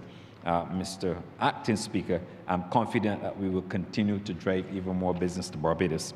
As it relates to Barbados, a hub for the Eastern Caribbean, Barbados continues to be a hub for the Eastern Caribbean. Part of our strategy, as you will recall, in landing even more aircraft from United Kingdom in Barbados. What we're doing is that we're also creating opportunities where we can have what we refer to as tag flights. What that does, it helps us to build out additional travel between the Caribbean countries. You know, we were challenged post-LIAC. There was a significant challenge. I'm happy to report that we are seeing increasing numbers coming out of the Caribbean as a result of that strategy, along with the fact that we have Inter-Caribbean, which is essentially based here in Barbados, with a significant hub in Barbados, continue to expand the operations. And that going hand in hand with our initiatives for tag flights, we will continue to build out that strategy. And of course, we have corporate airlines flying into Barbados. Again, as part of the strategy, persons who wish to go to South or Latin America, they no longer have to go up to the United States of America and come back down. You fly to Barbados, you get on a corporate airlines, And if you have interline agreements, it makes it even easier for you. You go down into Panama and you can do your connections. And that is working well for Barbados.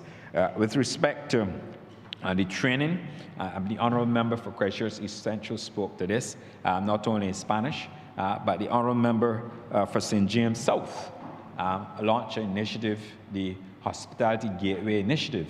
That is also, to my certain knowledge, doing very well. I am aware there's some participants in that program who have commended on the quality of facilitation that's happening there.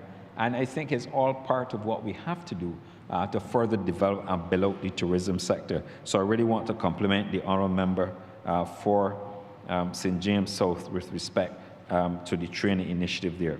Mr. Acting Speaker, I indicated earlier that during the winter, we have 4 flights. Winter just passed, we had 4 flights, scheduled services coming out of the United Kingdom. This coming winter season, Mr. Acting Speaker, we will have 5 per day. Unheard of in the English-speaking Caribbean. And Mr. Speaker, Acting Speaker, I look forward to the day, sir, that I can put the appropriate policy responses in place to ensure that we can have sometime soon, we can have 6 flights coming out to the United Kingdom on a daily basis in the winter season. And if, Mr. Speaker, we accomplish that, it will be a worthy accomplishment. But we cannot stop there. We have to build out the sector. I would love, for example, to see A380 aircraft landing in Barbados. The tarmac, it can handle it, it can land here. But I also know that you have to work hard, extraordinarily hard, to accomplish these results. It is not easy, never is it easy, and I'm never going to give anybody reason to believe that as a Minister of Tourism and National Transport is an easy job. Those who've been before me will know that well. And I can tell you, but I give the House assurance that as long as I continue as a Minister responsible for Tourism and International Transport, I will continue to ensure we build out this sector so that Barbadians can enjoy it and that we give those visitors who come to our shores an opportunity to experience what we have, our heritage, our culture, our food, the warmth and the friendliness of our people, the things, those core elements, Mr. Acting Speaker, that separate us from our competition. And those elements, Mr. Acting Speaker, that can best be described as attributes of the Barbados brand. So I tell the country, no need to be concerned. We operate in a very volatile environment. From time to time, because of international oil prices, things will change. But I give the House and the country the assurance that we will continue to have the appropriate policy responses in place to ensure that we maintain what we've been building on in Barbados. And Mr. Acting Speaker, with those brief remarks, I beg to move that the bill be read a second time. The question is that this bill be read a second time. Those honourable members in favor say aye. Those against say no. I think the ayes have it. Mr. Acting Speaker, I beg that to move that the House resolve itself into committee for further consideration of this bill. The question is that I now leave the chair and the House resolve itself into committee for further consideration of this bill. Those honourable members in favor say aye. Those members against say no. I think the ayes have it. This House will resolve itself into committee.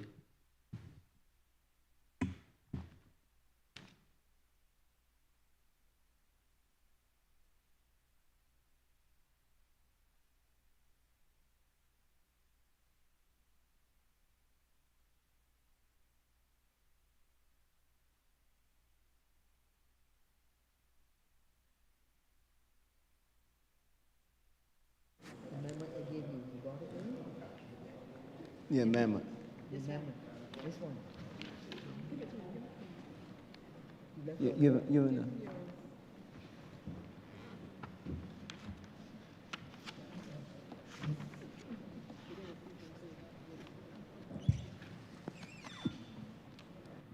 This Honourable House is now in committee.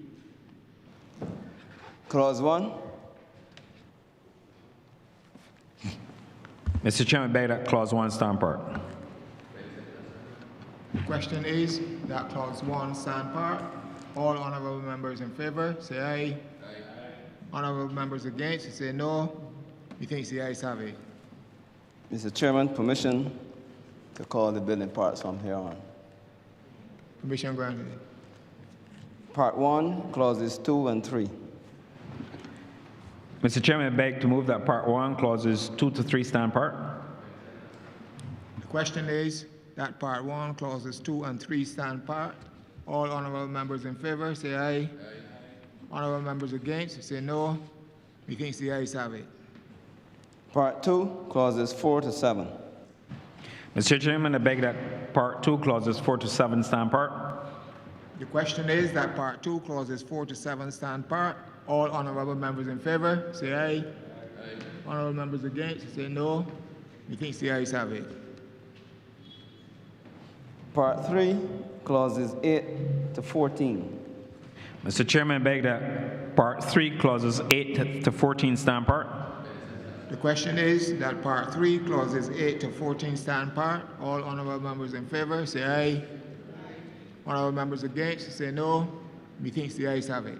Part 4, clauses 15 to 20. Part 4, clauses 15 to 20 stand part. The question is that part 4, clauses 15 to 20 stand part. All honourable members in favour, say aye. Honourable members against, say no. Methinks the ayes have it. Part 5, clauses 21 to 27. Part 5, clauses 21 to 27 stand part. The question is that part 5, clauses 21 to 27 stand part. All honourable members in favour, say aye. Honourable members against, say no. Methinks the ayes have it. Part 6, clauses 28 to 36. Mr. Chairman, I beg that part 6, clauses 28 to 36 stand part. The question is that part 6, clauses 28 to 36 stand part. All honourable members in favour, say aye. Honourable members against, say no. Methinks the ayes have it. Part 7, clauses 37 to 47. Mr. Chairman, I beg that part 7, clauses 37 to 47 stand part. The question is that part 7, clauses 37 to 47 stand part. All honourable members in favour, say aye. Honourable members against, say no.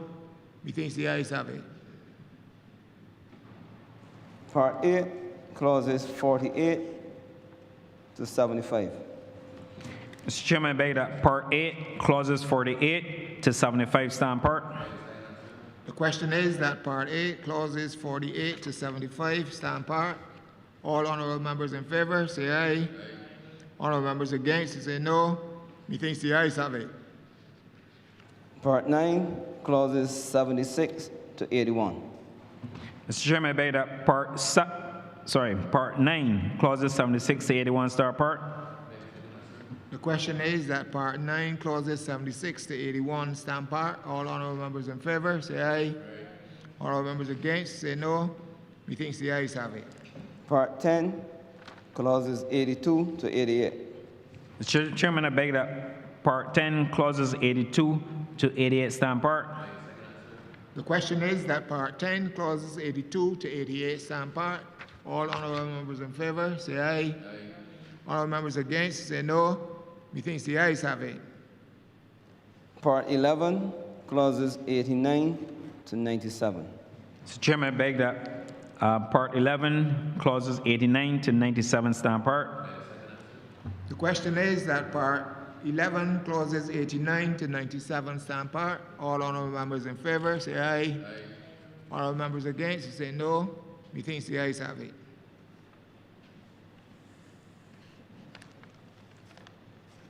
Part 12, clauses 98 to 111. I beg that Part 12, clauses 98 to 111 stand part. The question is that Part 12, clauses 98 to 111 stand part. All honourable members in favour, say aye. Honourable members against, say no. Methinks the ayes have it. Part 13, clauses 112 to 114. Mr. Chairman, I beg that Part 12, clauses 112 to 114 stand part. 13, sorry. 13. Clauses 112 to 114 stand part. The question is that Part 13, clauses 112 to 114 stand part. All honourable members in favour, say aye. Honourable members against, say no. Methinks the ayes have it. Part 14, clauses 115 to 121. Beg to move that Part 14, clauses 115 to 121 stand part. The question is that Part 14, clauses 115 to 121 stand part. All honourable members in favour, say aye. Honourable members against, say no. Methinks the ayes have it. Part 15, clauses 122 to 140. Mr. Chairman, I beg to move an amendment relating to Part 15, specific clauses 129. I beg to move that the current clause be deleted, and we substitute that by adding the following: security pass 129A, a person shall not use his office to influence the issuance of a security pass to a person who is not properly entitled to such a security pass. B, knowingly make a false statement for the purpose of obtaining the security pass or retaining the use of a security pass. C, knowingly use a false or unauthorized security pass to gain entry into a secure or restricted area of an air drone, or to gain access to an aircraft or an air navigation installation. D, use a security pass which has been issued to another person. Use a security pass under E1 when the holder is not on official duty. 2, for personal use for activities unrelated to official duties. Or 3, for any private or personal benefit of any kind. F, permit or allow any other person to use a security pass for any purpose. Or G, use a security pass to escort or facilitate access for a person not authorized for unescorted access unless such escort is permitted and conducted in accordance with documented escort procedures. 2, a person who contravenes subsection 1 is guilty of an offense and is liable on summary conviction to a fine of 50,000 or to imprisonment for a term of 5 years or both. 3, a holder of a security pass who A, fails to comply with the condition or term which relates to the use, wearing, or display of the security pass. B, fails to wear or display the security pass on an aerodrome in accordance with the terms of issue when required to do so by an aerodrome operator. C, fails to promptly return a security pass. 1, its expiry, or 2, he is no longer authorized to possess it. D, continues to use the security pass after it has expired. E, fails to immediately produce the pass for inspection or verification upon request by a member of the Barbados Police Service, 2, an aviation security inspector of the authority, or 3, airport security personnel is guilty of an offense and liable on summary conviction to a fine of 5,000 or to imprisonment for a term of 3 months or both. Mr. Chairman, those are the amendments. And therefore, that Part 15, 122 to 140 as amended stand part. The question is that Part 15, clauses 122 to 140 as amended stand part. All honourable members in favour, say aye. Honourable members against, say no. Methinks the ayes have it. Part 16, clauses 141 to 165. Mr. Chairman, I beg to move that Part 16, clauses 141 to 165 stand part.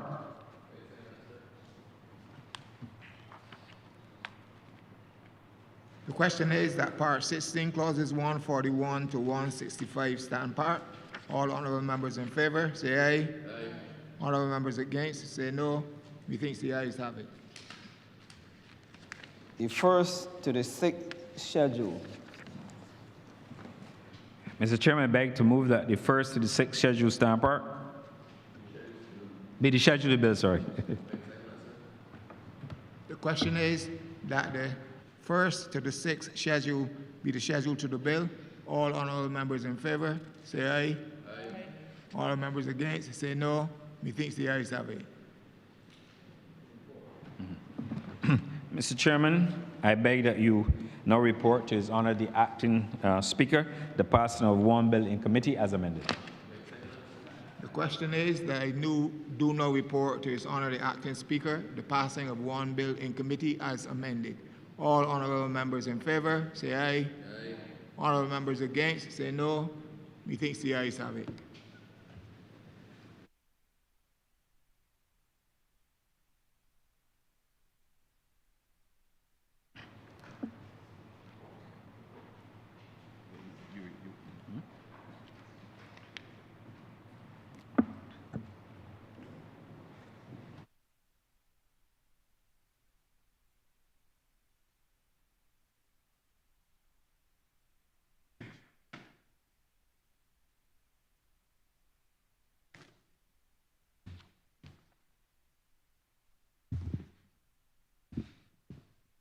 The chairman of committees has reported the passing of one bill in committee.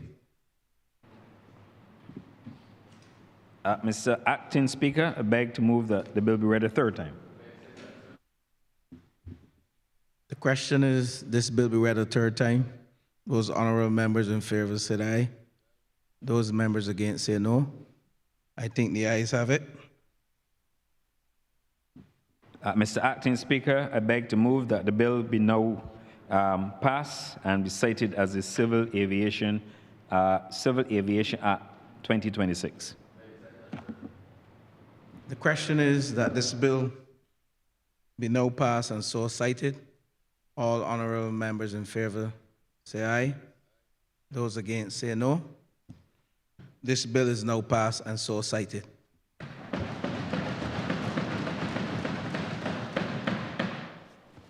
Order number 7, sir. In the name of the acting leader of the House, to move the passing of a resolution that an address be presented to His Excellency the President approving the proposed reappointment of Dr. Nigel Taylor, JP, SCM, to the office of Ombudsman. Member for Christchurch West. St. Philip West, sorry. Thank you, Mr. Acting Speaker. I beg to move that the resolution now pass approving the proposed reappointment by His Excellency the President of the Ombudsman, Dr. Nigel Taylor. The question is that this resolution be now passed. All honorable members in favor say aye. Those against say no. This resolution is now passed.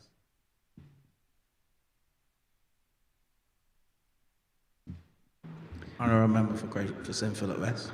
Mr. Acting Speaker, I beg to move the adjournment of the sitting until Friday, May the 29th at 10 in the morning. Beg second that, sir. The question is that this honourable chamber be now adjourned until May 29th, 10 a.m. in the morning. Those members in favor say aye. Those against say no. This honourable chamber now stands adjourned until May 29th, 10 a.m.